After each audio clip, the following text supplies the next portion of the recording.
Relaxation.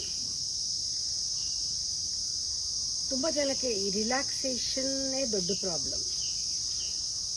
ಕೆಲವರು ಹೇಳ್ತಾರೆ relax ಮಾಡೋಕ್ಕೆ ಏನೋ ಮಾಡ್ತೀನಿ, ರಿಲ್ಯಾಕ್ಸ್ ಮಾಡೋಕ್ಕಾಗಲ್ಲ, ಪ್ರಾಣಾಯಾಮ ಕಲ್ತ್ಕೊಂಡೆ ಆದರೂ ರಿಲ್ಯಾಕ್ಸ್ ಮಾಡೋಕ್ಕಾಗಿಲ್ಲ ಅಂತ ಕಂಪ್ಲೇಂಟ್ ಬರ್ತಾನೆ ಇರುತ್ತೆ. ರಿಲ್ಯಾಕ್ಸೇಷನ್, ರೆಸ್ಟ್, ಮೆಡಿಟೇಷನ್ ಆ್ಯಕ್ಚುಲಿ ಎಲ್ಲ ಒಂದೇ. ರಿಲ್ಯಾಕ್ಸೇಷನ್ಗೆ ಏನೇನೋ ಅರ್ಥಗಳನ್ನು ಹೊರಗಡೆ ಹುಡುಕೊಂಡು ರಿಲ್ಯಾಕ್ಸೇಷನ್ ಅಂದ್ರೇ ಬೇರೆ ಏನೋ ಅರ್ಥ ಬರೋ ಹಂಗೆ ಆಗ್ಬಿಟ್ಟಿದೆ ಈಗ. ರಿಲ್ಯಾಕ್ಸ್ ಮಾಡಬೇಕು ಅಂತ ಫಸ್ಟ್ ತಿಳ್ಕೊಳ್ಬೇಕು. ರಿಲ್ಯಾಕ್ಸ್ ಮಾಡೋದಲ್ಲ, ರೆಸ್ಟ್ ಮಾಡೋದಲ್ಲ, ಧ್ಯಾನ ಮಾಡೋದಲ್ಲ, ಆಗುವುದು. ತುಂಬ ಜನಕ್ಕೆ ಜೀವನದಲ್ಲಿ ಆಗಕ್ಕೂ ಮಾಡೋಕ್ಕೂ ವ್ಯತ್ಯಾಸನೇ ಗೊತ್ತಿಲ್ಲ. ಆಗಕ್ಕೆ ಬಿಡಕ್ಕೆ ಬರಲ್ಲ. ಮಾಡಿ ಮಾಡಿ ಮಾಡಿ ಮಾಡಿ ಸಾಕು ಮಾಡಿದ್ದು. ಅದಕ್ಕೆ ರಿಲ್ಯಾಕ್ಸ್ ಅಂದ್ರೇನು? Relaxation is existential. ಎಕ್ಸಿಸ್ಟೆನ್ಷಿಯಲ್ ಅಂದರೆ ಪ್ರೆಸೆಂಟ್ ಅಂತ. Relaxation is present. ರಿಲ್ಯಾಕ್ಸೇಷನ್ ಅಂದರೆ ಇರುವಿಕೆ, ಆರಾಮವಾಗಿ ಇರುವಿಕೆ, ಪ್ರೆಸೆಂಟ್, ಪ್ರೆಸೆನ್ಸ್. ಈಗಿದ್ರೆ ನಾವು ಉಂಟು, ಇಲ್ಲದೇ ಇದ್ರೆ ಇಲ್ಲ. ನೌ ಆರ್ ನೆವರ್ ಅಷ್ಟೇ. ರಿಲ್ಯಾಕ್ಸೇಷನ್ನು ಆಗಕ್ಕೆ ಬಿಡಬೇಕು. ಆ ಥರದ್ದೇನು ಕಂಡೀಷನಿಂಗ್ ಇಲ್ಲ. ಅಕ್ಕಿ ತೊಳೆದಿಟ್ಟಂಗೆ ಅನ್ನ ಆಗಕ್ಕೆ ಬಿಡಿ, ಆಗತ್ತೆ, ಆಗಬೇಕು. ಇಡೀ ಜೀವನ ಎಲ್ಲ ನಾವು ಆ ಒಂದು ಏನೂ ಮಾಡದೇ ಇರೋದನ್ನು ಆಗಕ್ಕೆ ಬಿಡಬೇಕು, ಏನೂ ಮಾಡದೆ ಆಗೋದನ್ನು ಬಿಡಬೇಕು. ಯಾಕೆ ಇದು ಆಗ್ತಾ ಇಲ್ಲ ಯಾರಿಗೂ? ರಿಲ್ಯಾಕ್ಸ್ ಆಗ್ತಾ ಇಲ್ಲ ಯಾಕೆ ಅಂದರೆ their attitude towards life is tension.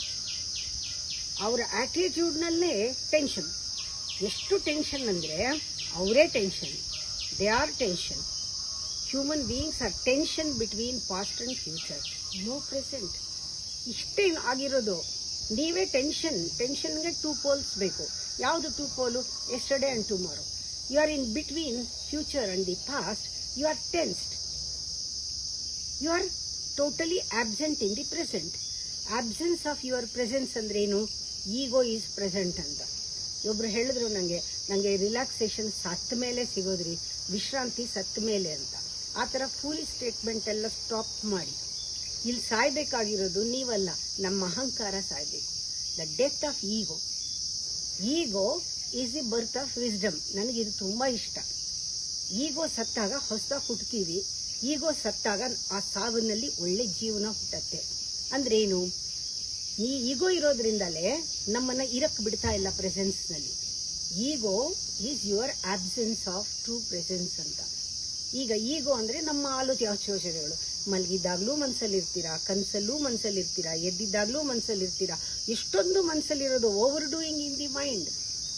ನಿಮ್ಮ ಯೋಚನೆಗಳೆಲ್ಲ ಈಗೋನ ಸ್ಟ್ರೆಂಥನ್ ಮಾಡ್ತಾ ಇದೆ, ಅದಕ್ಕೆ ಆಹಾರ ಹಾಕ್ತಾ ಇದೆ, ಬಲ ಕೊಡ್ತಾ ಇದೆ. ಕ್ರಿಸ್ಟಲೈಸ್ ಆಗೋಗಿದೆ ಈಗೋ, ಕಾಂಕ್ರೀಟ್ ಆಗೋಗಿದೆ, ಕಷ್ಟ ಆಗೋಗಿದೆ. ಯಾಕೆ ಅಂದರೆ ನಿಮಗೆ ಗೊತ್ತೇ ಇಲ್ಲ. ನಿಮಗೆ ಗೊತ್ತಿಲ್ಲದೇ ಈಗೋನ ಬೆಳೆಸ್ತಾ ಇದ್ದೀರಾ. ನೀವು ಮನಸ್ಸಲ್ಲೇ ಇರ್ತೀರಾ. ಯಾವತ್ತೂ ಬಾಡಿನಲ್ಲಿ ಇಲ್ವೇ ಇಲ್ಲ. ನೀವು ನೋಡ್ಕೊಳ್ಳಿ, when you are totally in the body, automatic ಆಗಿ ಬಾಡಿಗೊಂದು ಮೆಕ್ಯಾನಿಸಮ್ ಗೊತ್ತು. ಅದು ನಾವು ತಿಳ್ಕೊಂಡೇ ಇಲ್ಲ. ನೀವು ಆ ಬಾಡಿನ ರಿಲ್ಯಾಕ್ಸ್ ಮಾಡಬೇಕಾದ್ರೆ ನೀವು ಇರಬೇಕಷ್ಟೇ. ಈ ಚಿಕ್ಕ ಮಗು ಹೇಗೆ ತಾಯಿನ ಪಕ್ಕದಲ್ಲಿ ಮಲ್ಕೊಂಡ ತಕ್ಷಣ ನಿದ್ದೆ ಮಾಡಿಬಿಡುತ್ತಲ್ವಾ? ತಾಯಿ ಇರಬೇಕಷ್ಟೇ. ಅದಕ್ಕೆ ತಾಯಿ ಜೊತೆಲಿ ಇದ್ರೆ ಅದು ಹಾಗೆಯೇ ಮಲ್ಕೊಂಡ್ಬಿಡುತ್ತೆ. ತಾಯಿ ಎತ್ಕೊಂಡು ಇಲ್ಲಿ ಹಾಕೊಂಡ್ರೆ ಮಗು ನಿದ್ದೆ ಮಾಡಿಬಿಡುತ್ತೆ. ಹರ್ ಪ್ರೆಸೆನ್ಸ್ ಆ ಮಗು ನಿದ್ದೆ ಮಾಡಿಬಿಡುತ್ತೆ. ಹಾಗೆ ನಿಮ್ಮ ಪ್ರೆಸೆನ್ಸ್ನಲ್ಲಿ ದೇಹ ಆರಾಮಾಗಿ ರಿಲ್ಯಾಕ್ಸ್ ಮಾಡುತ್ತೆ. ಅದಕ್ಕೆ ಬೇಕಾಗಿರೋದು ನೀವು ಅಲ್ಲಿ ಇಲ್ವೇ ಇಲ್ಲ. ನೀವು ಮೈಂಡಲ್ಲೇ ಇದ್ದೀರಾ. ಬಾಡಿನಲ್ಲಿ ಇರೋದೇನೆ ಶವಾಸನ. Being aware of the body ಶವಾಸನ. ಇನ್ನೇನಿಲ್ಲ, ಪೂರ್ತಿ ಬಾಡಿ ಒಳಗೆ ಇರಬೇಕು. ಇರಕ್ಕೆ ಬಿಡ್ತಾ ಇಲ್ಲ.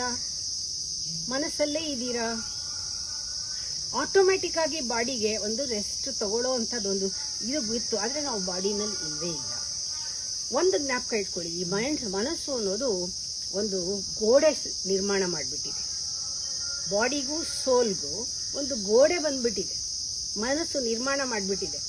ಆದರೆ ನಮಗೆ ಗೋಡೆ ಅಂತ ಗೊತ್ತಾಗಿದ್ದ ದಿವಸ ಒಡೆದಾಕ್ಬಿಡ್ತೀವಿ. ಆದರೆ ಅದು ಗೋಡೆ ಥರ ಕಾಣಲ್ಲ. ಮಾಯೆ ಮನಸ್ಸು ಒಂದು ಬ್ರಿಡ್ಜ್ ಮಾಡ್ತಾ ಇದ್ದೀನಿ ಅನ್ನೋ ಭಾವನೆ ಕೊಡುತ್ತೆ. ಆ ಬ್ರಿಡ್ಜ್ ಯಾವ ಥರ ಇರುತ್ತೆ? Rainbow bridge. ಅದು ಅಲ್ಲಿಲ್ಲ. ಆದರೆ ಮಾಯೆ ನಾಳೆ ಹೋಪ್ ಕೊಡ್ತಾ ಇರುತ್ತೆ. ನಾಳೆ ತೊಗೊಂಡು ಹೋಗಿ ನಿನ್ನನ್ನು ಒಂದು ಆತ್ಮದ ಅನುಭವ ಕೊಡ್ತೀನಿ ಅಥವಾ ಹೋಪ್ಸ್ ಕೊಡ್ತಾ ಇರುತ್ತೆ. ಹಾಗೆ there is a barrier, mind is a barrier, ego is a barrier between your body and the soul. ಆದರೆ ಆ ಬ್ಯಾರಿಯರು ಅಬ್ಸ್ಟ್ರಕ್ಷನ್ ನಮ್ಗೆ ಗೊತ್ತಿಲ್ಲ, ನಾವು ಅದರಲ್ಲೇ ಇದ್ದೀವಿ. ಒಂದು body is tense because you are not in the body. Mind is tense, you are over doing in the mind, that is why mind is tense. ಆದರೆ ಇನ್ನೊಂದು area, your being is always relaxed, always in shanti, ananda. ಆ area you are not aware. ಇವಾಗ ರಿಲ್ಯಾಕ್ಸೇಷನ್ಗೆ ಏನು ಕಾರಣ? ರಿಲ್ಯಾಕ್ಸೇಷನ್ಗೆ ನೀವು ದೇಹದಲ್ಲಿ ಇಲ್ಲದೆ ಇರೋದು ಒಂದು ಕಾರಣ. ಅಂದರೆ you are absent in the body, you are not present in the body, that is why body is in tension. You are over doing in the mind, that is why mind is tense.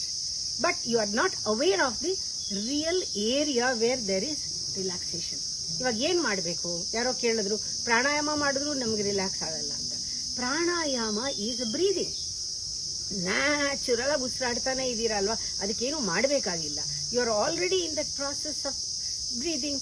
ಅದಕ್ಕೆ ತಿಳ್ಕೊಳ್ಳಿ, ಅನ್ನಕೋಶ body, ಆನಂದ ಕೋಶ ನಮ್ಮ ಸೋಲು.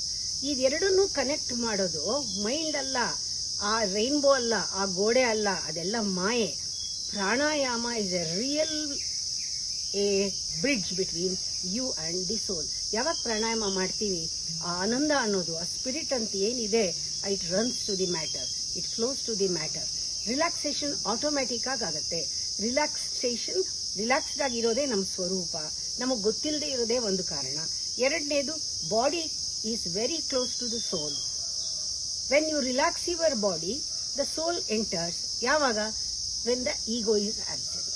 ಇದನ್ನು ನಾವು ತಿಳ್ಕೊಂಡಾಗ ನಾವು complete ಆಗಿ ರಿಲ್ಯಾಕ್ಸ್ ಮಾಡಬಹುದು.